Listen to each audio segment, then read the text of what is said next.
Good morning, everybody. First, I'm happy to be here at DefCamp. We have been sponsoring DefCamp for a few years now, and this is the first opportunity I have to actually do a lecture. What I will be talking today about will be vulnerability research and how people that do vulnerability research can disclose their vulnerabilities, get paid for it, and of course, I'm here not just to talk about that, but also discuss about what are the difficulties that security researchers have in disclosing those vulnerabilities, and of course, how you can solve those problems. So a bit about me. I'm doing security since the age of 13. I've been doing penetration testing and fuzzing and security uncovering for a long time.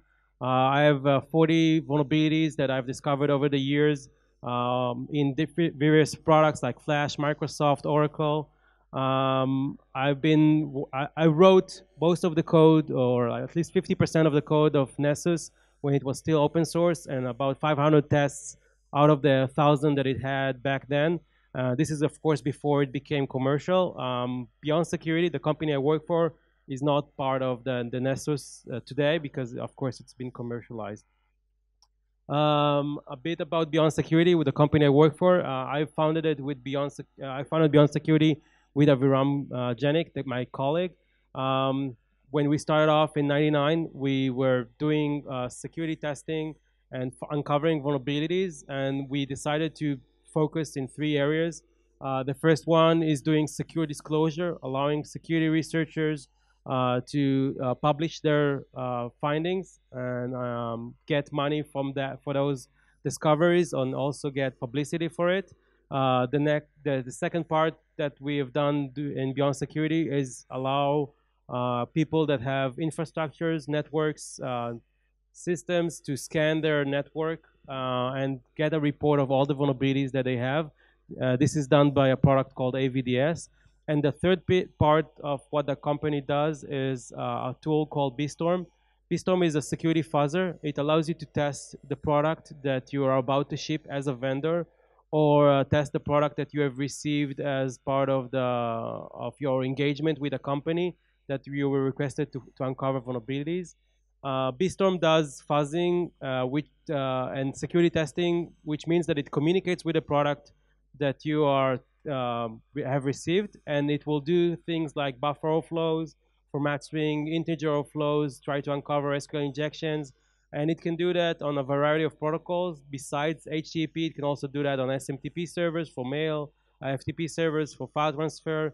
It can also test your proprietary protocols, SCADA. There is a variety of protocols that BStorm can test and communicate with.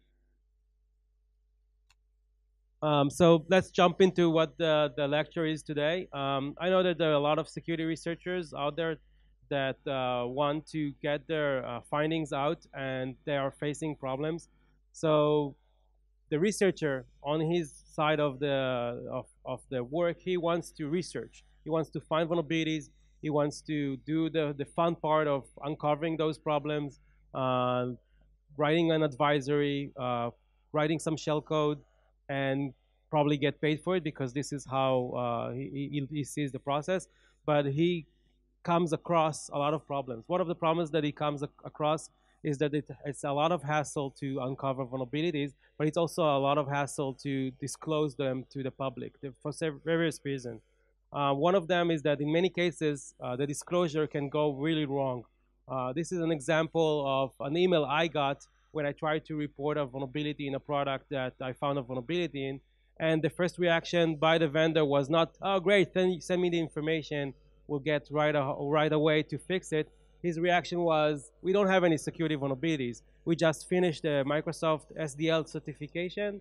So what you found is not a security vulnerability. So this is one of the example of the problems you see when you try to disclose. Another problem that I see quite often when I try to disclose vulnerabilities, and also when I work with other security researchers to disclose their vulnerabilities, is that it's really difficult to communicate with them.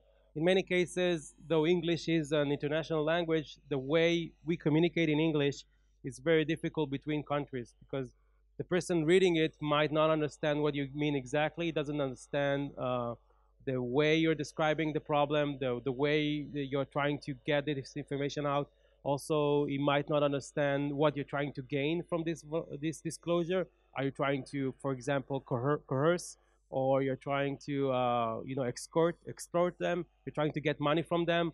In many cases, even if you try to do this in a nice way, you'll get some lawyer sending you a paper or some kind of document that's saying you need to stop doing any kind of research, or what you're doing is illegal. Another problem is that in many cases, when you report to the vendor, the person that gets this information is not a security person. It's a salesperson. It's a person that does PR for the company. Maybe it's the website owner. It's not always the guy that does security. And also, when it is the guy that does security, he might not be able to force or get the developers to fix that vulnerability because he doesn't have enough power in the company. And also another thing is that in many cases, when you communicate with a vendor, you might be fearing a lawsuit from the vendor. He might sue you, and you might not be able to defend yourself because you have already a job. You're not supposed maybe to do this kind of research. You're doing it on your pastime, and your employer does not want you to do that kind of thing during the day. Another thing that I've seen quite often is that it takes a long time. On the right here, you can see a thread of all the emails that I've done in trying to convince this vendor that he needs to fix the vulnerabilities in his product. It's over a dozen emails. Actually, this conversation took several months of going back and forth, trying to get him to fix it.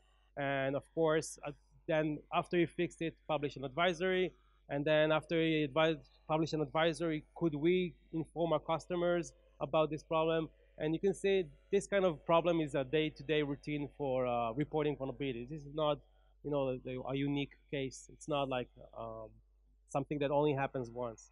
Another thing that researchers quite often see is that they report a vulnerability and it takes months to get a patch out and get the vulnerability fixed.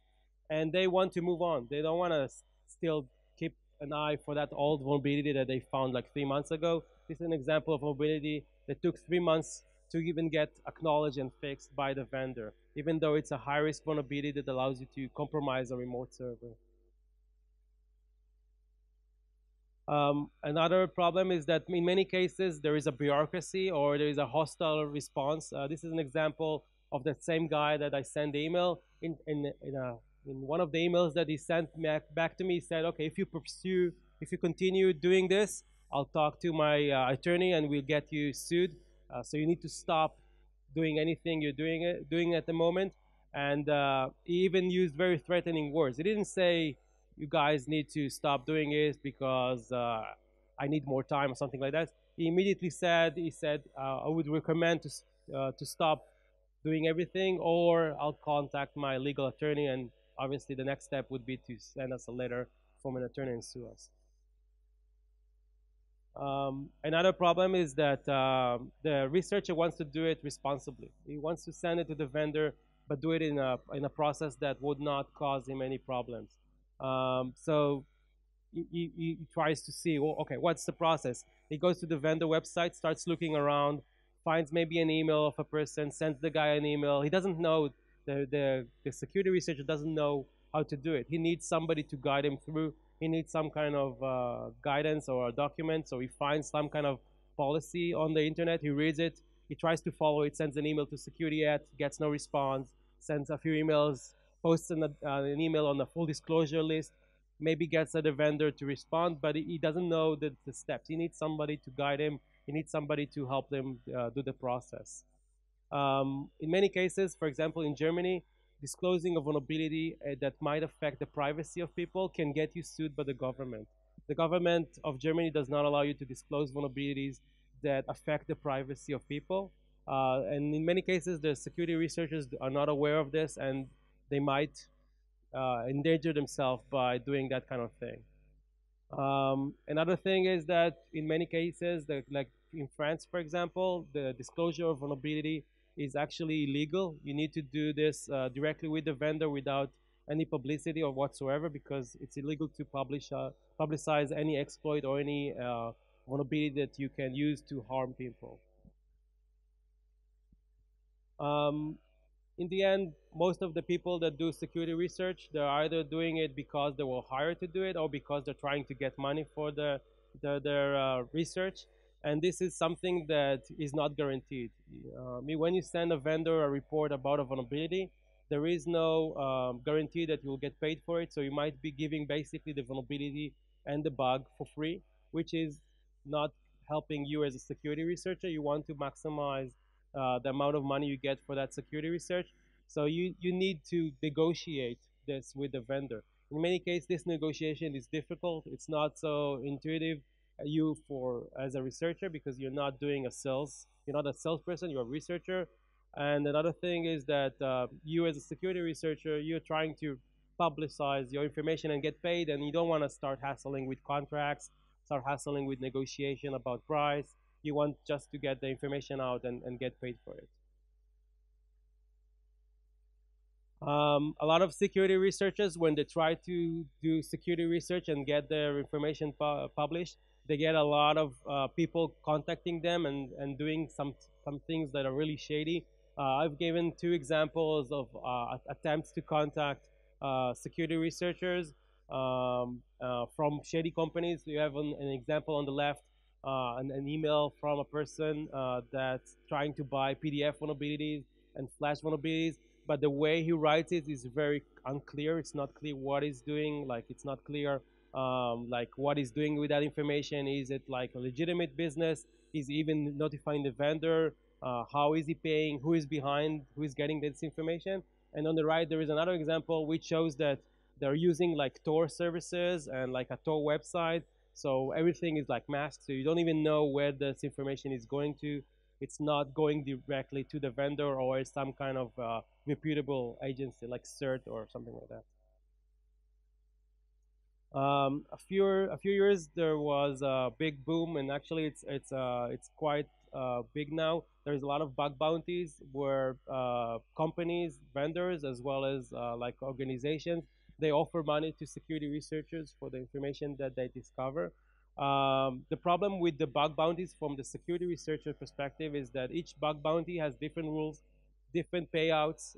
You might get on Facebook for an XSS $1,000, and you might get on Google $10,000. It's not clear how much you will be getting from the start. You need to send them the information and wait for them to acknowledge this and then decide how much they're willing to pay for it. There is no way for you to negotiate this before. Also, with bug bounties, as a security researcher, you need to send out all the information that you have to the bug bounty, and then they decide what they do with it. If they decide not to publish it, you have no way of doing something else. This is like the end game. Once you send it, you gave them full control over the vulnerability, so you have no way of maybe approaching another vendor, maybe approaching another company that will buy this vulnerability, like an IDS company, for example, or a WAF solution. So the bug bounty is solving part of the problem, but it's not making you, the security researcher, the person that has the control over the vulnerability and information that you discovered. Another problem with bug bounties that I've noticed when we work with researchers on bug bounties is that in many cases the bug bounty website, you get no response, or you don't get that vulnerability that you reported handled, and this is because it's in many cases an automated process. It's like a ticketing system. You send the vulnerability information, it gets assigned to somebody in the company. That person starts working on that vulnerability. Maybe he decides it's not worth his time. He goes to do something else. It doesn't come back. When you send a request to get an update on what's going on with the vulnerability, you get automated responses. It's being handled, it's been assigned, and things like that. There is no person at that location that you can talk to. And this is a lot of the problems that we see when we do bug bounties disclosure. And also, in many cases, this website is uh, giving you like no control over any aspects besides report. You have no way to negotiate the price. You have no way to make sure that the advisory is being published. You're just sending them the information and you're hoping for the best. And I posted here an example of one of the researchers that reported a vulnerability, a use after free, that was exploitable in a browser. And it's really funny because in the end, the vulnerability was very serious, but the company decided to pay him only $1,000, which obviously for a security researcher is kind of upsetting because he spent a lot of time finding that vulnerability. He sent them the report, and in the end, they only paid him $1,000, which is really a low amount. Though, as a bug bounty post, he has no control over that. So what is the right way to do this as a security researcher? The first part is to make sure you get paid. How you get that is through an escrow process. So you're not sending the vendor the information without him accepting the let's say the contract of you sending him the information and he paying you back. So you want to first finalize the terms of the delivery as well as the terms of the payment. Another thing, you want to have a quick response. You want when you send an email to the vendor, when you send an email to the bug bounty, you want to get an immediate response. We got this. We assigned this person to your case. We get you back to you as soon as possible with questions. Please wait, and then obviously get either daily notifications or at least weekly notifications of what's going on, like with a schedule. When is the ETA for the patch? When is the ETA for the advisor? Another thing you want to do is get a person to answer you, not just a system. You want a person that, if you have difficulties understanding what's the status, if you have difficulties understanding what the problem is, like why is it not getting patched, why it's not getting the attention it needs, you want somebody to be available for you. You want a person to be able to respond to you on pricing, on terms of payment, on terms of the contract, how you're protecting him from being sued. You want to have control as a security researcher. You don't want to just send your information and have no control over that. Also, a lot of bug bounties, they have like different methods of payment. Some of them will pay using Bitcoin, which is good, but some of them will give you like a PayPal payment. Some will give you maybe a wire transfer if it's a large sum. But I've seen like people give you like very strange gifts, like Amazon gift cards. I saw United giving miles, and I saw Victoria's Secret giving like gift cards, which is really funny for a security researcher. He found a security vulnerability in Victoria's Secret's website, their web store, and he got a gift card for Victoria's Secret. So unless he has a girlfriend, I don't see how he's gonna pay out using Victoria's Secret unless he has some kind of kinky idea of wearing clothes. I don't know. Another thing is that the researchers, they are doing this also to learn. A lot of the people that are doing vulnerability research, they want to learn about vulnerabilities. They want to learn about security research. So a lot of the bug bounties do not currently offer things that are besides money. They don't give you the ability to get free training or courses in events like DefCamp. They don't allow you to attend conferences. That's part of the reason why we sponsor DefCamp. We sponsor our researchers to come to DefCamp and other conferences like DefCon and Black Hat and other conferences around the world for free, because we want our researchers to get trained and know more about how to discover vulnerabilities. And also, a lot of the researchers, they don't have access to all the software. So let's say they want to find a vulnerability in a product that costs $10,000. For them to get it would be two options. The illegal way, they would download it from somewhere. Obviously, this has the risks of getting arrested for doing illegal software handling. The other option is to maybe have access for it at work, which can also be a problem. If he finds a vulnerability at work, he might not be able to sell it or report it. And the last option is to work with companies like us, where we sponsor the software or hardware to the security researcher. We give them the equipment he needs, the software he needs, and he can cover the vulnerabilities. And then obviously he can also sell that information and get the vulnerability out and the report to the vendor. So to summarize, I want to conclude that as security researchers, it's good that you're doing security research. It's good that you're disclosing the vulnerabilities. It's very important for you to disclose it. You shouldn't keep it for yourself. It doesn't serve any purpose if you keep it. You should get paid for it. You don't need to give your bugs for free, your vulnerabilities for free. You put effort into doing it, but there's a lot of pitfalls you need to try and avoid, from bureaucracy to unresponsive vendors to hostile environment to not getting paid. There is a lot of reasons why you need to know all these problems. And another thing is that you need somebody to help you, a reference guide, a friend that does security research and disclose the vulnerability, a program such as what we run, the Beyond Security program, where we help researchers disclose the vulnerability. But you need help. You cannot do it on your own. If you do it on your own, there is a good chance you won't get paid, or you get like paid like $1,000 for a vulnerability is worth 10, 50, or $100,000. Obviously, some vulnerabilities are even worth more.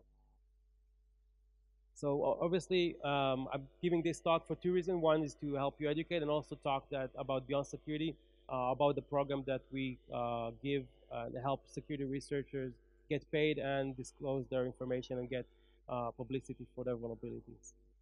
You can contact us through several ways, both about the program and me personally.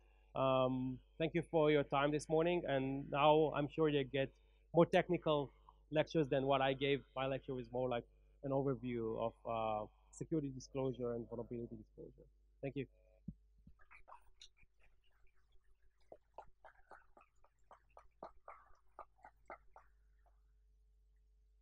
If anybody has questions, also you're free to ask. Just raise your hand if you have a question. There is I think you need to.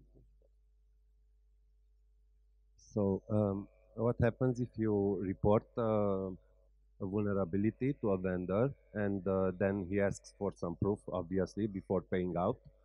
But then, let's say he realizes what the vulnerability is, Yes. he fixes it and patches the product and never pays you.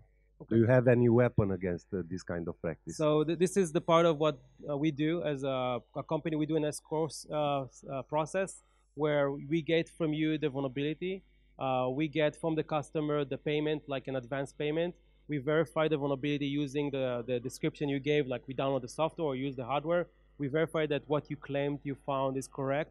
And then we send it to the vendor and you pay with you for the money. So there is no way of going back from that point. Unless the vendor says, no, that vulnerability is not what I thought is, he needs to prove it because he signed a contract that says if it does this and this and this, which is based on the information you as a security researcher gave, he has no way to go back. So that's part of the escrow we do to make sure you get paid and not the vendor says, oh, no, never mind, I fixed it, it's okay, thank you, bye-bye. Yes.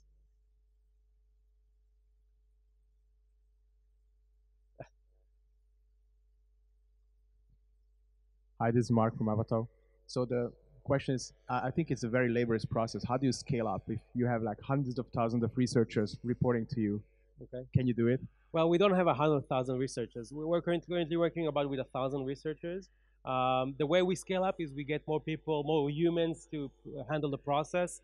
Also, some of the parts that we do are automated, but they are automated on our end of the process. So you as a researcher, you get a human talking to you, sending you back emails, but in the end, we do a lot of automation. Like we have like schedulers that remind us to follow up on vendors. Vendors get automated emails saying, what's up, what's the ETA, are you handling the vulnerability? And if they stop responding, we can escalate that to giving them a phone call. And of course, if in the end they stop responding, part of our disclosure program is to release the vulnerability as soon as the vendor stops responding. Like if the vendor is giving us no indication of an ETA of fixing it, or is not responding to emails or phone calls, the next step for us after the payment process has been finalized and he got the information is to patch the vulnerability. So in the end, the researcher gets paid and also gets publicized, so the vendor cannot just disappear and say, I'm not answering this as a means of avoiding the vulnerability getting disclosed. Any other questions? Okay. If you want to hear more information about the program, also Beyond Security, we have a booth in the middle in the Hacking Village.